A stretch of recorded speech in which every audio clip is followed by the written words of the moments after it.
महाप्रभुंकर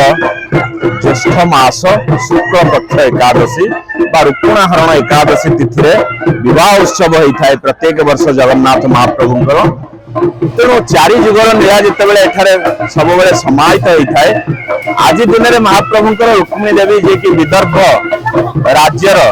नंदिनी विदर्भ राजजेमा भीष्मक राजा पुत्री सहित आज विवाह उत्सव होता है। कहुए रुक्मिणी देवी होती लक्ष्मी स्वरूपा जुगे जुगे लक्ष्मी नारायण को ही पति रूप में स्वीकार करते। तेणु आज दिन में महाप्रभु निजे अपहरण करते जेहेतु रुक्मिणी देवी को। तेणु आज तिथि नाम है रुक्मिणी हरण एकादशी। आज खूब प्रतिश्वर श्रीमंदिर में समस्त नीतिकांति साधित होती। सकाल रूप समापन अंते लक्ष्मी देवी बाम हस्तु जगन्नाथ आज्ञामाला प्राप्त पूर्वक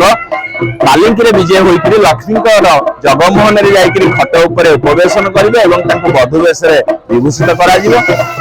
तत्परवर्ती जिते सकाधुक समापन अंते दक्षिण घर मदन मोहन जोगी वेश आसी महाप्रभुंर सिंहासन स्पर्श करी दक्षिण हस्तु आज्ञामाला प्राप्त हेबे एवं नंडावर्त उपर विजय करेंगे। नंडावर्त उपर विजय करने समय समस्त बिजुलीबत्ती को स्तीमित कर लिभे दिज्व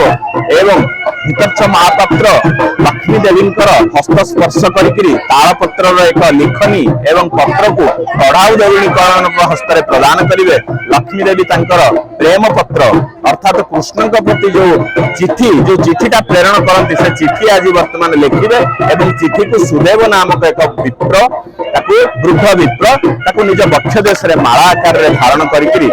निजे आसिक द्वारिकापुरी में पहुंचे एवं मदन मोहन को अर्थात नंडावर्त निकट में पहुंचिक छामु खुटिया हस्त अर्पण करेंगे एवं चिता को जिते पाठ कर भाव को अंतर्जामी महाप्रभु ग्रहण करेंगे एवं अविलंबे नंदीघोष को प्रस्तुत रखा निर्देश देवे एवं महाप्रभु जिते नंदीघोष गमन करेंगे कौन सी घंटा घंटा भेरी तुरी किसी बाजो ना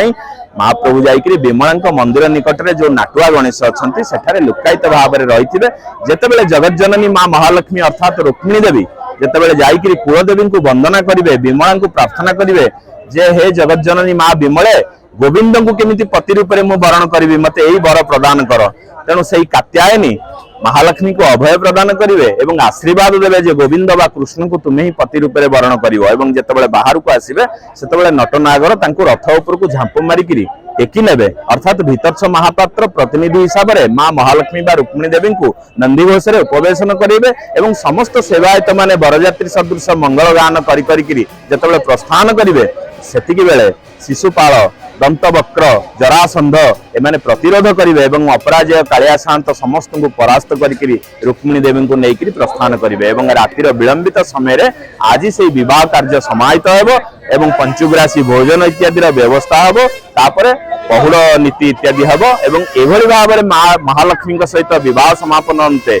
गईठाल फिटी नथिबो जाकि रथयात्रा पर नीलाद्री विजय दिन भंडार सम्मुख में गईठाल फिटिवा नीति हम। ये गोटे बड़ उत्सव श्रीक्षेत्र में आज अनेक साधु सन्थ सेवक माने समस्ते स्वहस्तु भक्त माने केमिति आज भोजी खाई आप्यायित हेबे। तेणु रात्रि काल में महाप्रसाद सेवन खीरा छेना अवड़ा डालमा समस्त व्यवस्था कराइथिबो जो भक्त माने आज आसिक पहुंचे निःशुल्क भाव में महाप्रभु जगन्नाथ विवाह भोजी रे आप्यायित हेबे।